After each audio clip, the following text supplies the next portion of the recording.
Recebi uma notícia tão sem pé nem cabeça quanto aquela ideia da feminista brasileira que tempos atrás sugeriu aos homens casados do século XXI não apresentarem mais suas esposas como minha mulher, dizerem apenas o nome. E aí, obviamente, que houve uma polêmica enorme na internet, mulheres casadas dizendo que gostavam quando os maridos diziam minha mulher, e homens casados querendo entender se depois de apresentar as esposas apenas pelo nome, teriam que fazer um tratado, uma grande explicação para que os outros entendessem que relação eles têm com as suas esposas. A notícia de agora, que eu associei à proposta bizarra da feminista, vem de uma organização não governamental inglesa que defende a visibilidade LGBT, que agora chamam de LGBTQ+.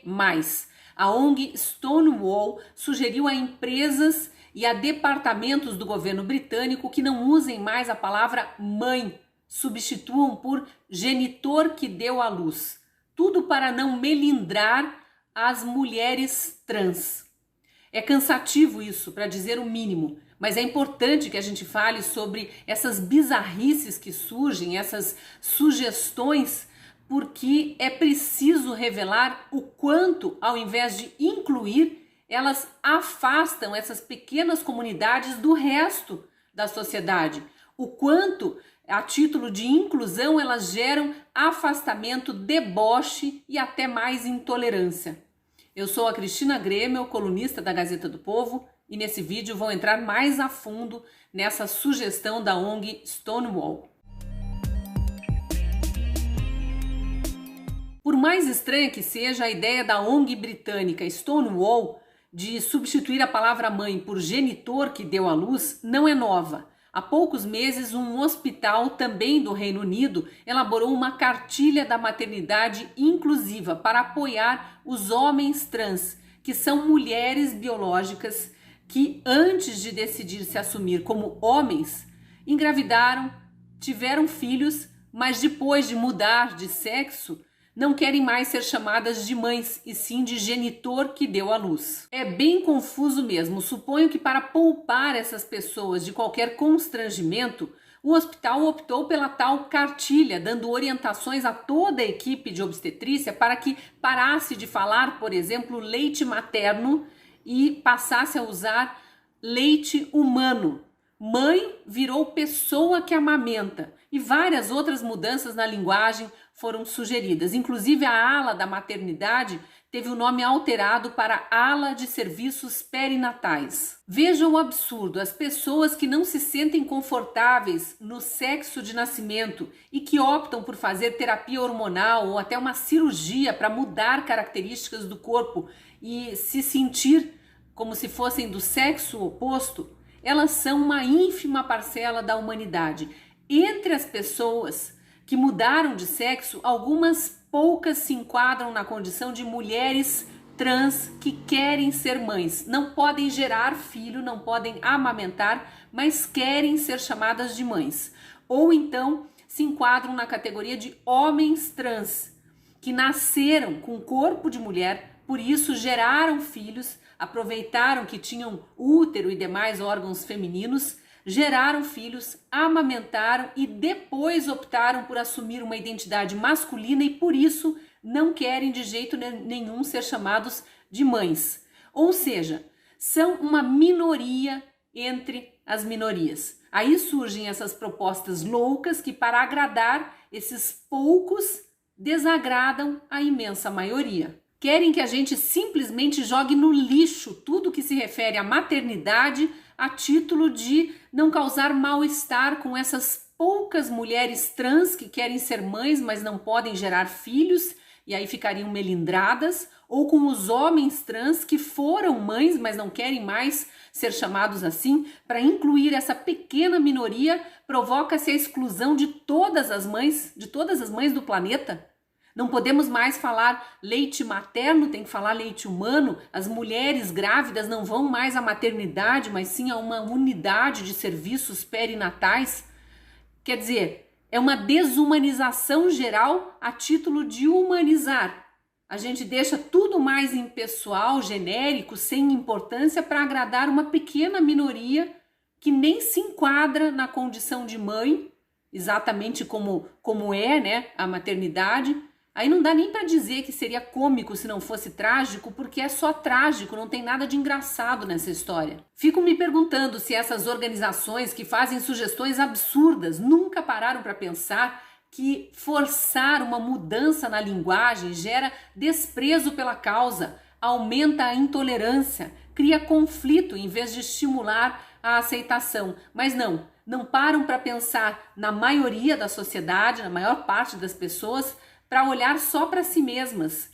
O tempo todo é como vamos impor o que nós queremos, como vamos obrigar os outros a serem como nós queremos que eles sejam. A ONG Stonewall comete a ousadia de divulgar um quadro de classificação de igualdade, onde expõe notas que ela, a ONG, dá para empresas e entidades públicas conforme a adesão ou não à agenda LGBT. A lista inclui até o exército britânico. Olha a ousadia, peitar a disciplina militar, acusando o exército de ter uma nota baixa por não aderir à agenda de gays, lésbicas e todos os simpatizantes da causa. Só que a gente sabe, né, que para parecerem moderninhas, antenadas, empáticas, muitas empresas e instituições acabam se rendendo à pressão. Quem não se rende, afinal, ao politicamente correto pode ficar com nota baixa, por exemplo, numa dessas tabelas de classificação aí.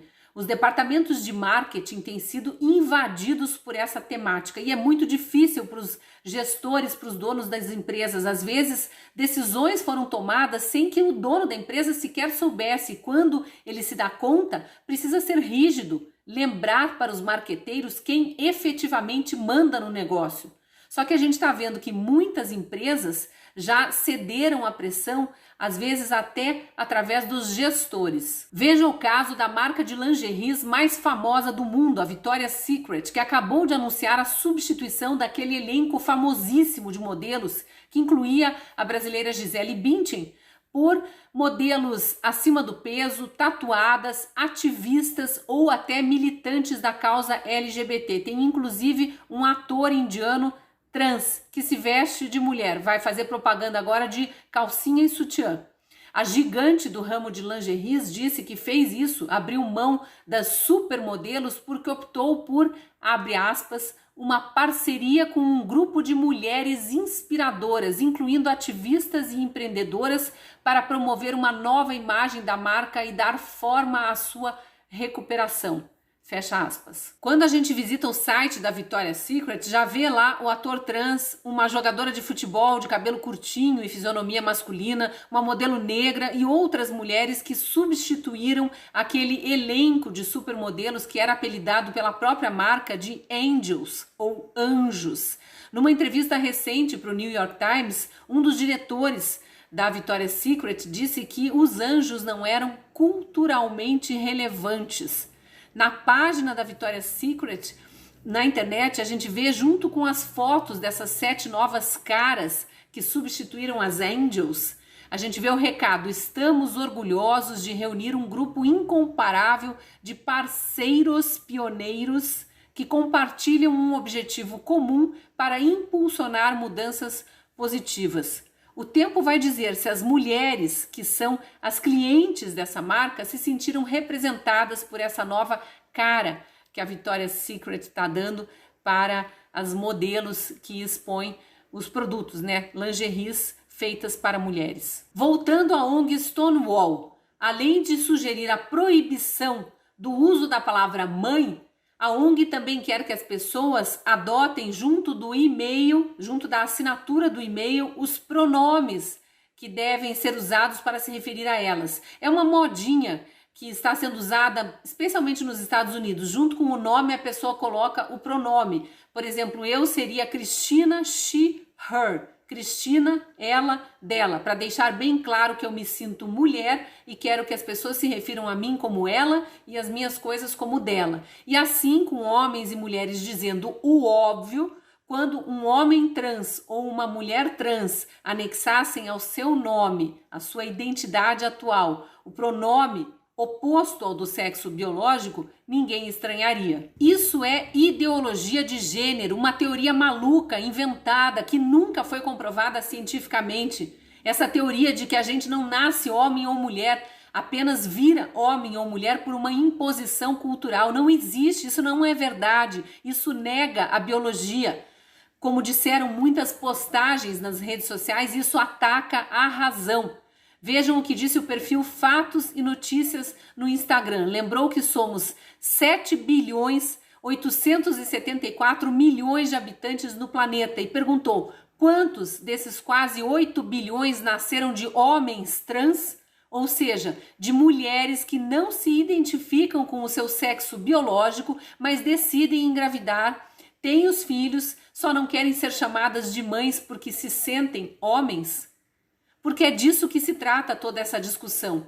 Uma minoria das minorias que não quer ser chamada de mãe para não ser associada ao sexo feminino, fazendo com que todas as outras mulheres mães sejam ignoradas e tenham que desprezar tudo que diz respeito à maternidade, especialmente as palavras associadas à maternidade. Isso é totalitarismo de gênero, uma imposição, como bem definiu esse perfil Fatos e Notícias. No site da Stonewall, a ONG se apresenta de forma bem clara, dizendo que defende lésbicas, gays, bi, trans, queer, questionadores e as pessoas em todos os lugares. E ainda fala, imaginamos um mundo onde todas as pessoas LGBTQ+, sejam livres para sermos nós mesmas e possamos viver nossas vidas plenamente. Pois que vivam plenamente suas vidas, então, e deixem as outras bilhões de pessoas também viverem plenamente, sem imposições.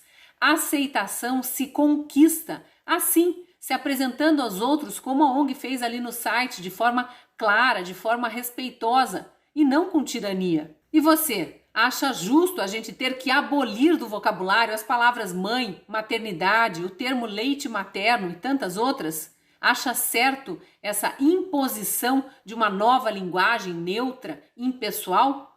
Deixa aí seu comentário. Se gostou desse vídeo, curta, compartilhe. E caso ainda não seja assinante da Gazeta do Povo, me acompanhe só pelas redes sociais, eu te convido a se tornar um de nossos assinantes. Apontando a câmera do celular para esse código que aparece na tela, você tem acesso a uma promoção, 99 centavos no primeiro mês, depois a assinatura é de R$ 21,90, mas sendo assinante você ajuda a manter vivo um jornalismo único, que defende a família, que defende a dignidade da pessoa humana, que defende as liberdades, mas sem tirania, sem imposição. Defende também um Estado mínimo e mais empreendedorismo, livre iniciativa, que as pessoas possam crescer pelo seu próprio mérito. Venha conhecer a Gazeta do Povo, te espero lá.